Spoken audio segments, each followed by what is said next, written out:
Hi, I'm Stuart. Welcome to my YouTube channel, or welcome back. Thanks for viewing my video. In this video, I'm going to do the Reader's Favorite Song tag. I was tagged in videos by Cliff at Cliff's Dark Gems and Pat at Book Chat with Pat 8668. Renee at Beyond Books did this tag and tagged anyone who watched the video. I watched a video by Gavin at Genre Books 23 who did this tag. I repeat what they said to properly credit the creator of this tag. This tag was created by Greg at Another Bibliophile Reads. I'll try to put links to the videos of all the people I mentioned to this point. I'm going to repeat what Greg says about this tag. The prompt: people read, but they often listen to music as well. Do readers' choices in music reflect their preferences in reading? As a reader, what songs interest you? Let the viewers decide whether musical taste match reading taste. Name a few of your favorite songs. There's no need to put them in a specific order unless you'd like to.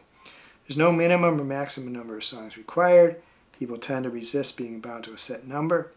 Don't overanalyze each song choice. A brief comment will be sufficient. I'm saying songs, but interpret that broadly. There are many kinds of music that might not fit the strict definition of a song. Go with whatever feels right with you.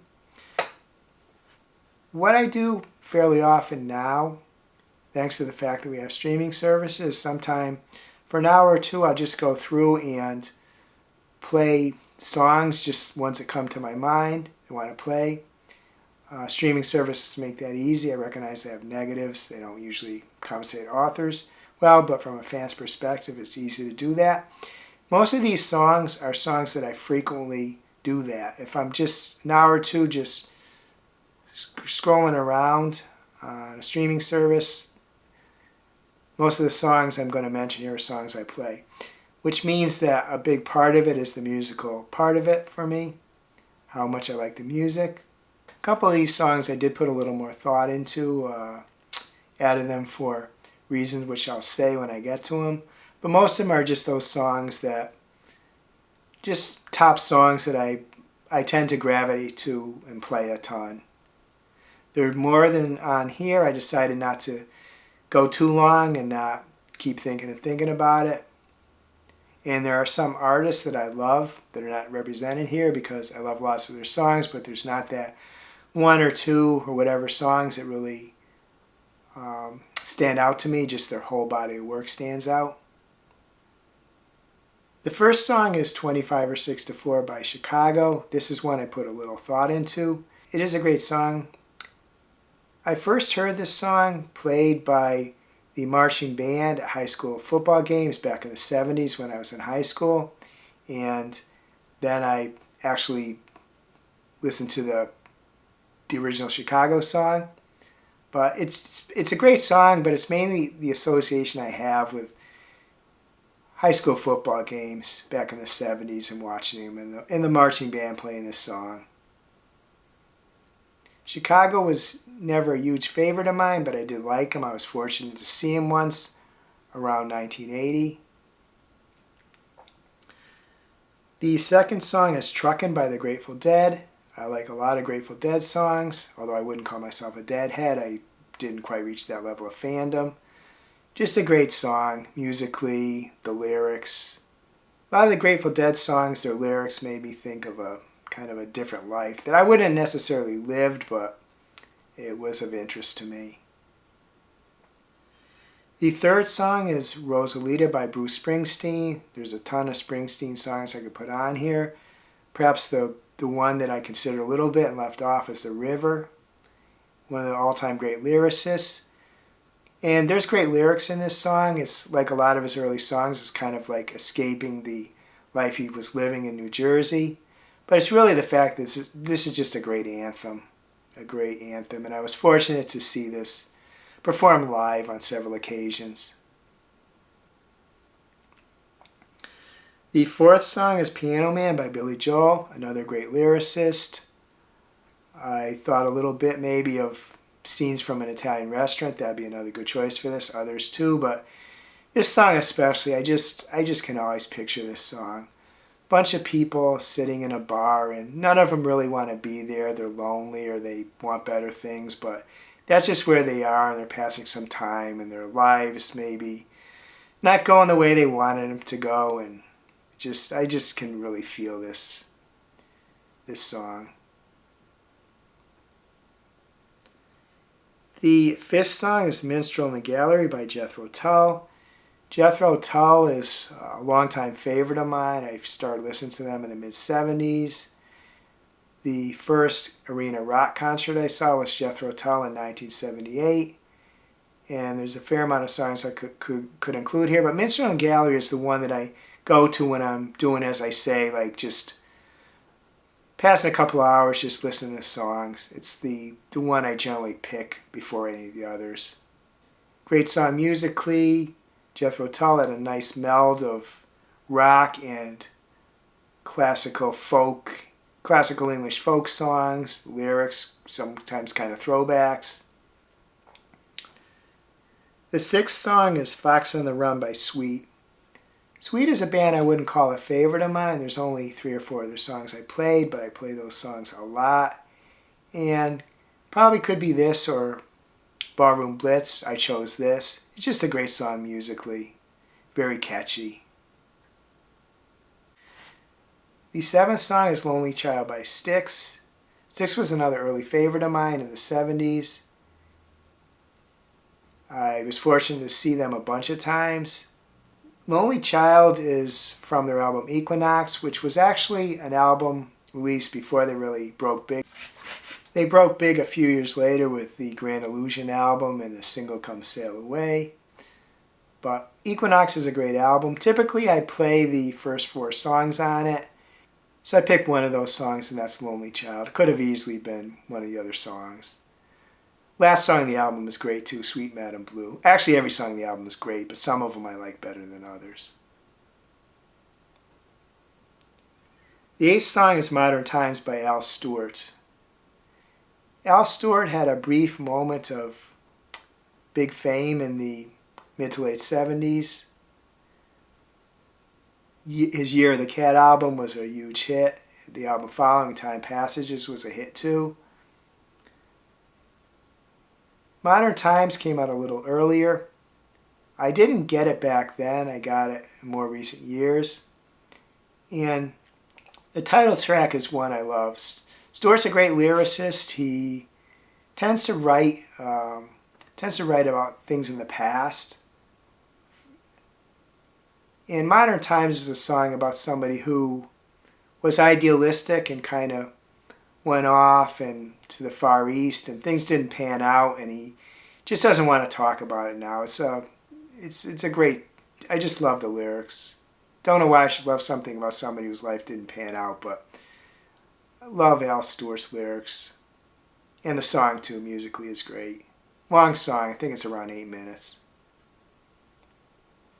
The 9th song is Paradise by the Dashboard Lights by Meatloaf. Back, I think in 77, Meatloaf released the Bat Out of Hell album. It was a huge hit. I think it's the kind of album that will resonate with teenagers, probably forever, perhaps. A lot of great songs on it.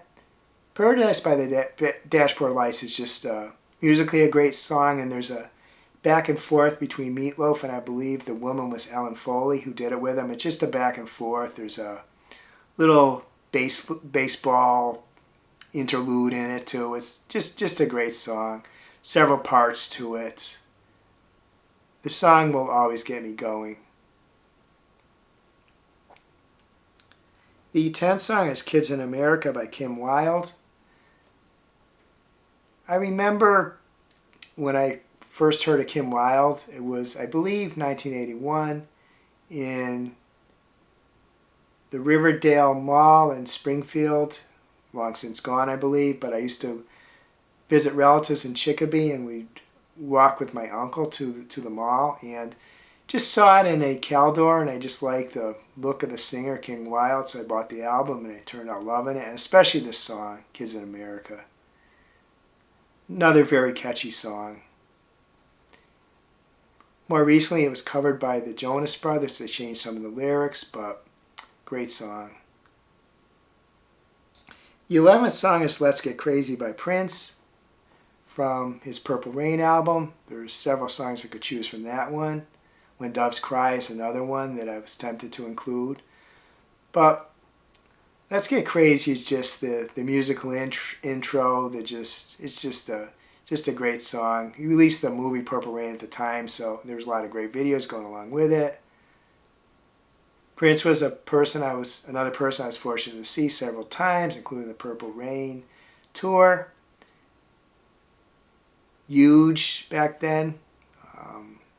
Purple Rain was a huge hit. Prince was all over the place. And Let's Get Crazy, just a great song. The 12th song is Run for the Hills by Iron Maiden. It came down to Run to the Hills or The Number of the Beast as the one to put on here. I chose Run for the Hills. I believe it's the first Iron Maiden song I ever heard. Back in the early mid-80s, their metal would get played on the radio.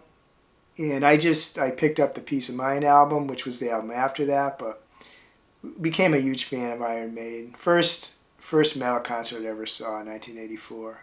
Twisted Sister opening, but Run to the Hills musically, the band was literate. They read a lot. Wouldn't have necessarily expected that from a heavy metal band, but a very literate band. The 13th song is For Whom the Bell Tolls by Metallica. Other possibilities for this: Enter Sandman, Master of Puppets, One. There's a bunch of songs I could include, but my favorite Metallica song is For Whom the Bell Tolls. Just bells, the entry of it is about 5 minutes long. Just fantastic playing. Love the lyrics. Just a great song. Another band that became a favorite of mine. Not when this came out, it was actually Injustice for All, but then I went back and got the earlier albums. Saw them a few times too. The 14th song is November Rain by Guns N' Roses. A few other choices for this too. Welcome to the Jungle, and a few others, but this is just a very impressive song. It's piano playing, singing. It's about 10 minutes long. Guns N' Roses was kind of almost like one of those what could have been bands.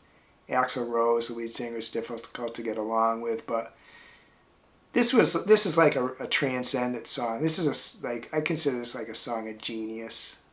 What Axl Rose and the rest of the band could do when they were at their best. 10 minutes of brilliance. The 15th song is Thunderstruck by AC/DC. For those about to rock, We Salute You would have been another great choice for an AC/DC song. There's others too, but I think I chose this one because this song gets played in sporting arenas in the U.S., probably in the world too, and just the beginning of it, the way it builds, and it's just, I just love it. The 16th song is Hazy Shade of Winter by the Bangles. I could have also chosen Glitter Years or Watching the Sky, a couple of deep cuts from the Bangles, which I really love and play a lot. Did choose Hazy Shade of Winter. It is not their own song. It's a Simon & Garfunkel song, but it's their version I listened to. It was on the movie Less Than Zero, a really good movie. Kind of downbeat, but a really good movie. I think that was from a book by Bret Easton Ellis. I've never read any of his books. But not only musically do I love this song, but the lyrics really speak to me. I'm just going to read a few of the lyrics and I'll say why this song makes such an impact on me. Time, see what's become of me. While I looked around for my possibilities, I was so hard to please. Look around, leaves are brown, and the sky is a hazy shade of winter. Hear the Salvation Army band, down by the riverside, there's bound to be a better ride than what you've got planned. Carry your cup in your hand, look around, leaves are brown, and the sky is a hazy shade of winter. Lyrics make an impact on me because as I get older, I can really feel them when I think of hazy shade of winter. Matter of fact, at my age, maybe I'm in winter, maybe it's not even a hazy shade, but I just feel those lyrics about late in life, and possibly you didn't do all you wanted. Fortunately, I don't have many regrets, but this song, more than any other song, the lyrics really speak to me. The 17th song is Gone Away by The Offspring. Could just as well be Pretty Fly for a White Guy or Self-Esteem by The Offspring. This song became a favorite of mine because I heard it a few times played over the loudspeakers at a local Arby's, and so I started playing it, and it's just, musically, it's just a favorite, a very catchy song. The 18th song is Numb by Linkin Park. It could be other Linkin Park songs in the end and others too, but I chose Numb. Just love the music, kind of the anger in the song, the just feeling numb. I just love the song. The 19th song is Haunted by Taylor Swift. Deep cut. I believe it's from the Speak Now album. There's a lot of Taylor Swift songs I could include here. As with several other people, a great lyricist, one of the greatest of our time, and writes great music too when she does that part of her songs. But this is just the kind of sort of classical entry to this song. It's appropriately titled. Just a great song. It gets me going when I listen to it. The one person I did put some thought into is Demi Lovato. I wasn't like tons of her songs, but I don't tend to specifically play them except maybe a couple songs from the Camp Rock soundtrack, and I decided against including those. But I did want to include one of her songs because I've seen her more than anybody, and she's my all-time favorite artist. So I chose Neon Lights by Demi Lovato, one of her more rocking songs. The 21st song is Tantrum by Ashnikko. Back in the height of COVID, concerts were being held, so people were doing live streams, which you could buy tickets to, and so because I was missing concerts, I bought some tickets to some live streams, and I had not heard of Ashnikko. I guess I just liked her look, and I bought a ticket to her live stream, and I loved it. Got her music, listened to her a lot. She would be my favorite artist of this decade. Played her a ton. Several of her songs could be on here. She raps some, sings some. I guess you could call her female rage. And Tantrum it's just like a 2-minute or so burst of energy. Just a song that I would love if I could see her live. I would love to see her do. And the 22nd song is Tally by Blackpink. It could be some fair amount of other Blackpink songs. This is, at least for them, a somewhat deep cut, although they haven't released all that much music. I just love them as a group, my favorite K-pop group by far. Love all the members, and just a great song. They took K-pop lyrically, I think, further than a lot of people. And actually, in the past year, all the members have released solo projects, which 3 of them have been big hits in the U.S. And I love all the solo projects too. But Tally is one of their songs that I just like, even more than other songs. I like pretty much everything I've heard from them. Tally is the most recent song. I didn't want to include songs, say that I've just started listening to this year as much as I love them, because who knows what I'm going to think 5 years from now. So there's not anything from the past 2-3 years. I think things have to sit before you can decide whether they're really a favorite of yours. I created a Spotify playlist with all these songs. I will put the link to that playlist in the description of this video. I'm going to include links to all the songs I talked about. Hopefully there'll be enough space in the description. I want to thank Cliff and Pat for tagging me. I want to thank Renee and Gavin for doing videos that I watched and enjoyed. I want to thank Greg for creating this tag. This was a really fun one for me. Next, I'm going to tag people. Before I do that, I'm going to say anyone who watches this video, please consider yourself tagged. If you'd like to do a video of your own, or if you'd like to list one or more of the songs that are your favorites in my comments, please do so.